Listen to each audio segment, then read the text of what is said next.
Joshua Habermann. I'm director of the Dallas Symphony Chorus, and I'm really pleased to share a few words with you today about performances of Britain's War Requiem. These performances take place this weekend, Thursday, Friday, and Saturday night at the Meyerson Symphony Center. Britten War Requiem is enjoying basically a double anniversary this year. Not only the 50th anniversary of the composition of the work, so we're talking 1962 to 2012, but also Britten anniversary 2013, the 100th anniversary of his birth is coming back around. So in that sense, it's a 50th anniversary for the piece, 100th anniversary almost for the birth of Britain. Well, back in '62, when Britain wrote the piece, World War II had just recently ended. Of course, the poems are drawn from World War I. So really, we're talking about a piece that was born out of the experience of all the mid-century wars, the most destructive time in world history in the 20th century. And it was really informed by that. And Britain, being a pacifist at heart, it was really his strong conviction that war under any circumstance was really unacceptable. And he wanted to make a personal statement about that. So he created an idea of reconciliation. The three soloists, soprano, tenor, and bass, were to be drawn from the warring countries, then the most recent conflict, World War II.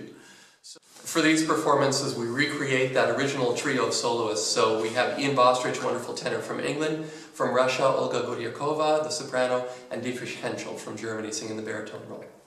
This piece is conceived as a juxtaposition of the original Latin Requiem text, which is standard and always said in the same way, together with incredibly moving war poetry of a World War I poet named Wilfred Owen.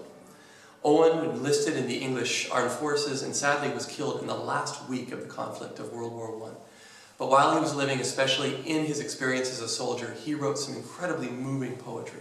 And this is what Britain goes to juxtapose the traditional Latin Mass. So we have the English words of Owen, the Latin words of the traditional Mass, and what essentially Britain does is he assigns the English poetry to the baritone and the tenor, who essentially represent the English soldier and the German soldier.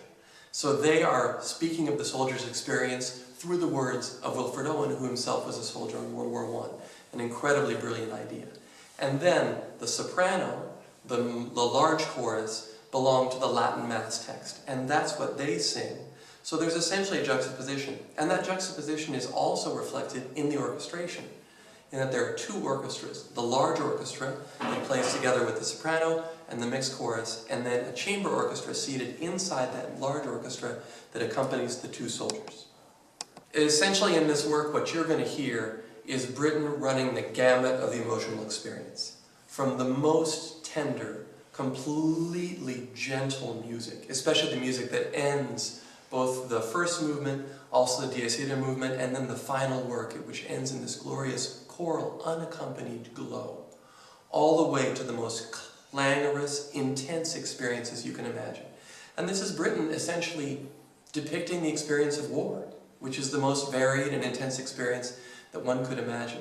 And so it's through his compositional mind, through the incredible words of Owen, who of course experienced it himself, that we get this incredible emotional range from the most gentle to the most intense and furious music you can imagine. We hope you'll join us this weekend for these incredible performances of Britain's War Requiem. It's a very rare experience to get to hear this work played by an orchestra of this quality in a hall that's so acoustically perfect for the experience.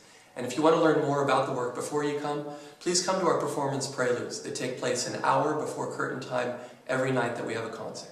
Hope to see you there.